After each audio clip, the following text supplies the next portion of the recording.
Welcome to Blackman Folktales. Please don't forget to like and subscribe. What happened to my best friend after she got married to a narcissist, part 6. It was a rainy Saturday morning when it happened. Robinson had come home the night before drunk and angry, something about a failed deal.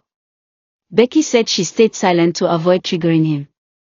But silence wasn't enough this time. He accused her of sabotaging his energy and cursing his hustle.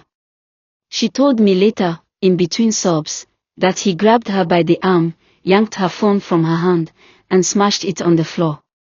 The children screamed. She tried to calm them, but Robinson shoved her aside. That was the first time his violence crossed the physical threshold. It wasn't the last. That night, she called me from the neighbor's phone. "Please come. I'm scared." When I arrived, she was holding the children in a blanket near the gate, barefoot and shaking.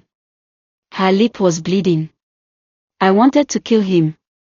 But more than that, I wanted to save her. We drove straight to my house, where she and the kids stayed for days. Robinson didn't call. Didn't text.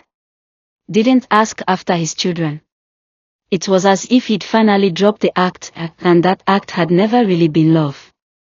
Becky, still battered and emotionally raw, finally said the words she'd never said before: "He doesn't love me." He never did. That week, she reported him to a local women's protection NGO. It wasn't easy.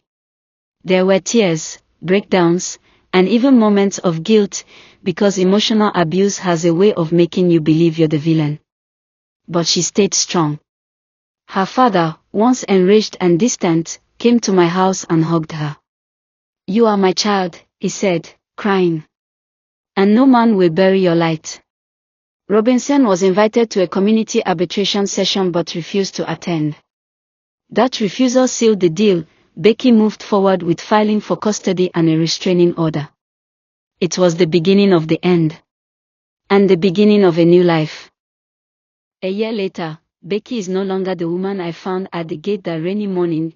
She's stronger, freer, and slowly finding her way back to the light.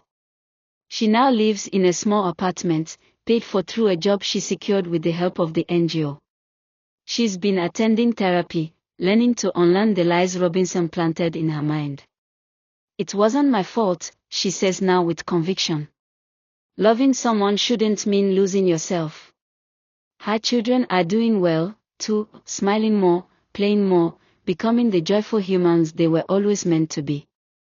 Becky still has bad days, but now she knows how to name them, face them, and grow through them. She no longer speaks of Robinson with anger. Just distance. "I was in love with potential," she once told me during one of our late-night talks. Not the person.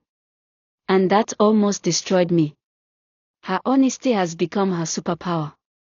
She now volunteers part-time at the same women's center that helped her, sharing her story and offering hope to women who are still in the thick of it. Her pain has become purpose. Her silence has become strength. And her wounds, they've turned into testimonies. Watching her reclaim her life has taught me something, too, that sometimes the strongest thing a woman can do is walk away. That survival isn't just about escaping the storm, but learning how to dance in the rain after it's passed. Becky's story is one of many. But it is hers. And it deserves to be told, not just for her, but for every woman who's ever looked at love and thought, maybe if I just try a little harder.